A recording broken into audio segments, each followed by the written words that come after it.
Hello friends, welcome to Dungeons & Dragonfly, where I adapt various characters for use in D&D. I'm Dragonfly9078, and today's build is Shinobu Kocho from Demon Slayer. For a bit of background, Shinobu Kocho lived as a member of the wealthy Kocho family until her parents were killed by demons, whereupon she and her older sister Kanae joined the Demon Slayer Corps. Unfortunately, despite climbing to the highest rank Hashira, Kanae was also killed by demons, and Shinobu took it upon herself to carry out Kanae's dream of seeing demons and humans coexist peacefully, despite her burning rage and hatred against the creatures that killed her family. She vowed to keep smiling the smile her sister had loved, and became a Hashira in her own right. So what do we want from this build? Well, since we're a top-ranked demon slayer, we need to be able to find and kill demons. Unfortunately, we lack the strength to decapitate them, but we can make up for it with an array of deadly poisons. And while we aren't especially strong, we are blindingly fast, with the ability to kill enemies before they even know what happened. Looking over at ability scores, this build has a lot of multiclassing minimums, so we'll be using a point buy. If you want to roll for stats, that's fine, but we'll need at least 13 in Strength, Dexterity, Wisdom, and Charisma before the end. We'll start off with a 12 in Strength. We're weaker than the other Hashira, but they're all superhuman anyway, so we're still stronger than most people. Dexterity is 14. Shinobu's katana has been modified to be a stabbing weapon that injects poison, so we'll just be using a reflavored rapier. She also doesn't wear heavy armor. We'll put 11s in both Constitution and Intelligence. Shinobu has good endurance and is fairly smart, so I want them both to have positive modifiers, but since we don't need them for our multiclassing, I'm okay leaving them relatively low. Wisdom will be 13. In addition to poisons, Shinobu is highly skilled with making and using medicines, and we'll finish up with another 13 in Charisma, because she's also a skilled manipulator and is very adept at hiding her emotions.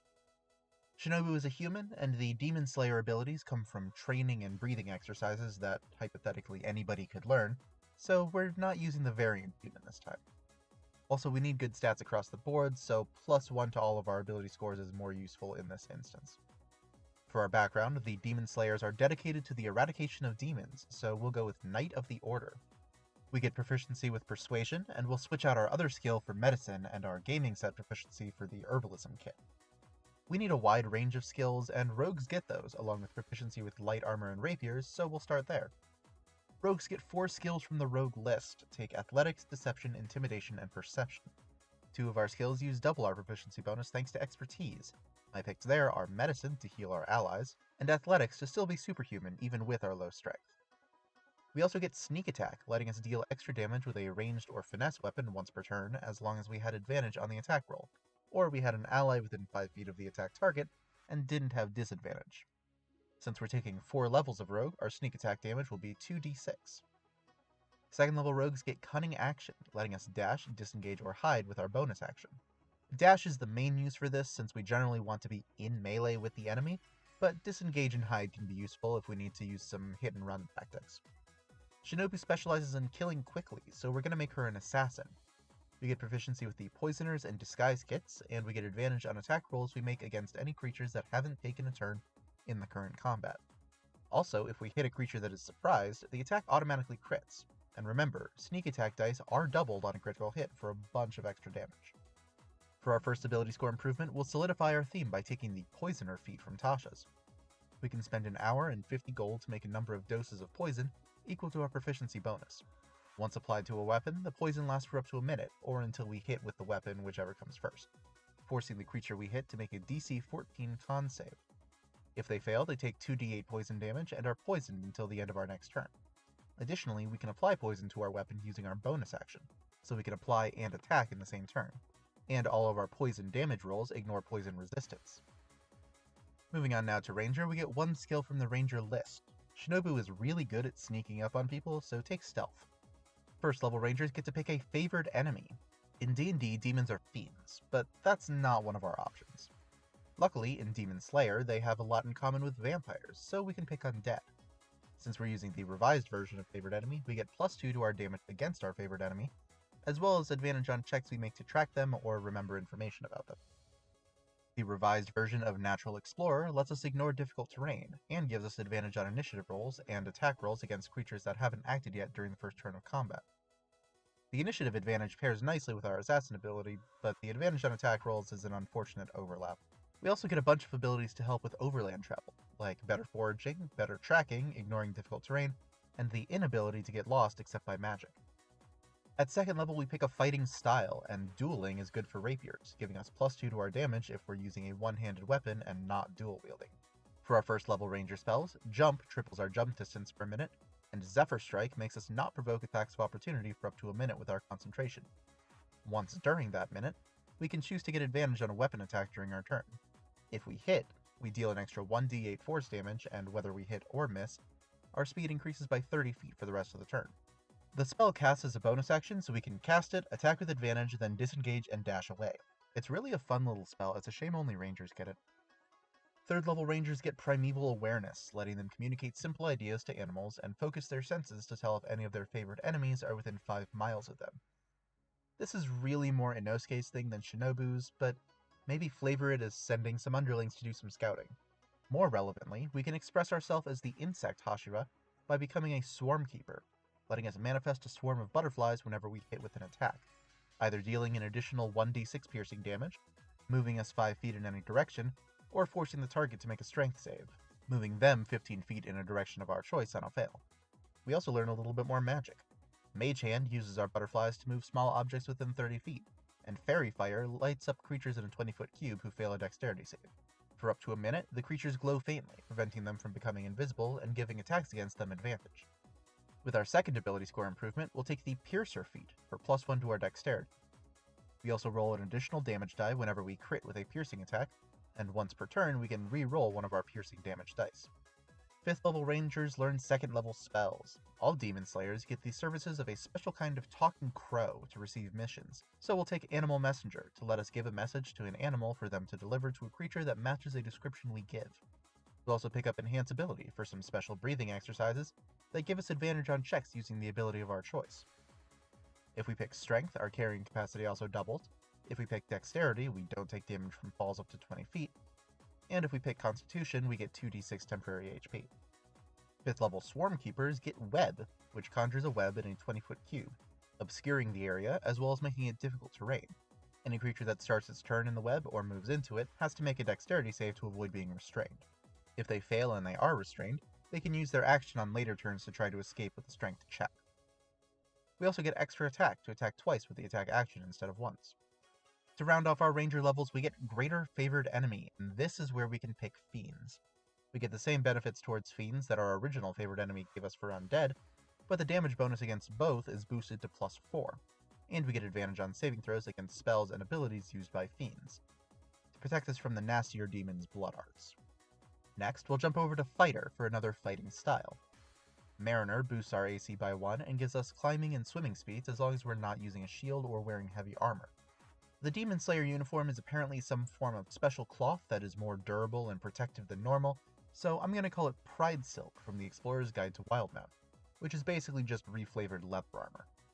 For once, Second Wind is actually completely in flavor, as Demon Slayers have access to a breathing technique that can heal them. Once per rest, we can use our bonus action to regain an amount of HP equal to 1d10 plus our fighter level. 2nd level fighters get Action Surge, letting us take a second action on our turn once per rest, and at 3rd level we pick our Martial Archetype. The Hashira are the highest ranking members of the Demon Slayers, the trump cards that are sent on the most important or dangerous missions, so we'll be going with Champion, giving us improved critical so our attacks can crit on a 19 or on a 20. Combine that with all the ways we have to get advantage and we should be able to crit quite a lot, and we'll finish up our fighter levels by boosting our dexterity with our ability score improvement for better AC, damage, attack rolls, basically everything. This is a pretty dex-focused build. We're not quite done with multiclassing yet, so let's jump over to Paladin. Lay on Hands gives us a pool of points that we can spend as an action to heal a creature that we touch, healing ourselves with our breathing, or others with our medical expertise. If we spend 5 points, we can instead end 1 poison or disease that the creature is suffering from.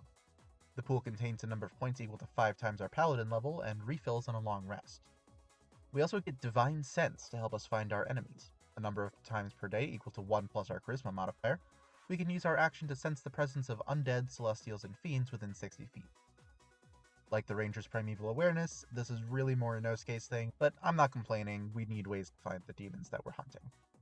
2nd level Paladins get some spells, like Cure Wounds for some more healing and Compelled Duel to keep an enemy focused on us, but we can also burn our spell slots for Divine Smite, expending a spell slot when we hit with a weapon attack to deal additional radiant damage to the target. The amount depends on the level slot that we burn, 2d8 for a first level slot, and increasing by 1d8 for each higher level, and fiends and undead take an additional d8 of damage to make us extra good at killing demons in particular.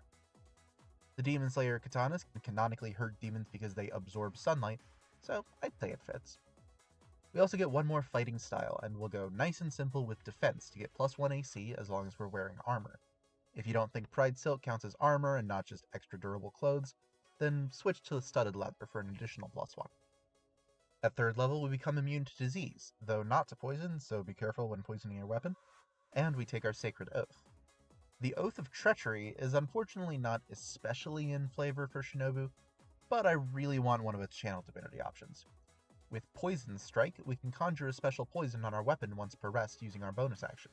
The first time we hit a creature with that weapon in the next minute, we deal an additional 2d10 plus our Paladin level poison damage. What's more, if we had advantage on the attack, we max out those dice and just deal 20 plus our Paladin level instead.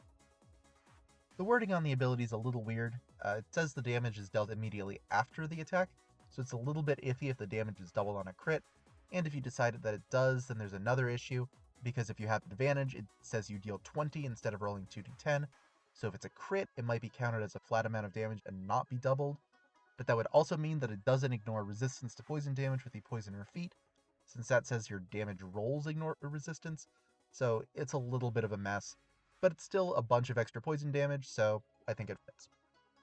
My take on it is that the damage is part of the attack, since it doesn't force a saving throw, and if you apply a poison to a weapon and then hit with it, it usually requires a saving throw, and the 20 damage is just the maxed out 2d10, since otherwise critting with advantage would deal less damage than critting without, which makes no sense. Am I biased because I want this build to do a shit ton of damage? Yes I am, so talk to your DM to figure out how to play it. Our other channel divinity conjures an illusionary duplicate of us, but Shinobu's really more about the poison, so just use that. For our oath spells, Charm Person can make a humanoid friendly to us if they fail a wisdom save, and Expeditious Retreat lets us use our bonus action to dash, which we can already do thanks to our rogue levels, so don't worry about it. I really just wanted Oath of Treachery for Poison Strike. We'll cap off our dexterity with our last ability score improvement for the best stabbing we can get, and move on to 5th level for 2nd level Paladin spells.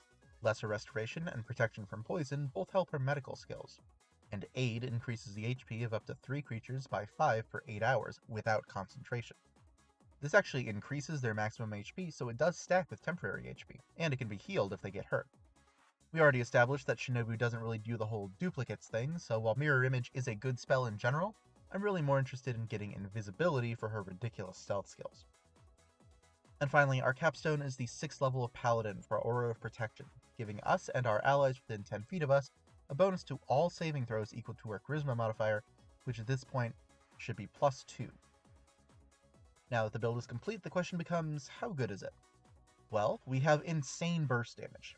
If we use Zephyr Strike to get advantage and crit against a fiend or undead, we can do an average of either 115 or 150 damage, depending on how you're playing Poison Strike. The damage falls off as we use up our spell slots, of course, but even without any magic, we're still dealing an average of 45 damage with a crit from one stab, not even counting that we can apply regular poison to our weapon every turn with a bonus action, and we land crits much more easily, thanks to improved critical and a plethora of ways to get advantage. We also play nice with a team, with Aura of Protection and lots of healing to give our allies in the fight, both of which we can also apply to ourselves, by the way, keeping us fighting much longer than our 130 HP would suggest, especially since we have almost 20 AC thanks to our capped dexterity and fighting style.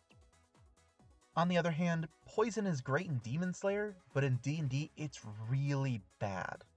Sure, we can ignore resistance to poison, but poison immunity is the single most common damage immunity among monsters, including the vast majority of both fiends and undead. We also have a lot going on with our bonus action, between Cunning Action, using Poison Strike, casting Zephyr Strike, using Second Wind, and just applying mundane poison to our weapon. And finally, it's a lot of poison damage, but I'm really not a fan of how thorny the rules around Poison Strike are. Oath of Treachery is Unearthed Arcana though, so it could be re-released later on. Maybe if it is, it'll be a little bit more clear. Ultimately, Shinobu is a great character and a real monster in combat, not to mention intensely creepy when she wants to be. But she isn't done any favors by how poison works in D&D. If you're fine with that, give her a shot, but if not, maybe pick someone else to play.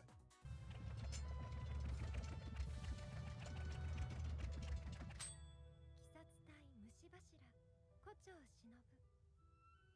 私は柱の中で唯一鬼の首が切れない剣士ですが、鬼を殺せる毒を作ったちょっとすごい人なんですよ。I hope you enjoyed the build. If you have any feedback or suggestions for characters you'd like to see me build, please leave them in the comments below. Thank you for watching, friends. I will see y'all later.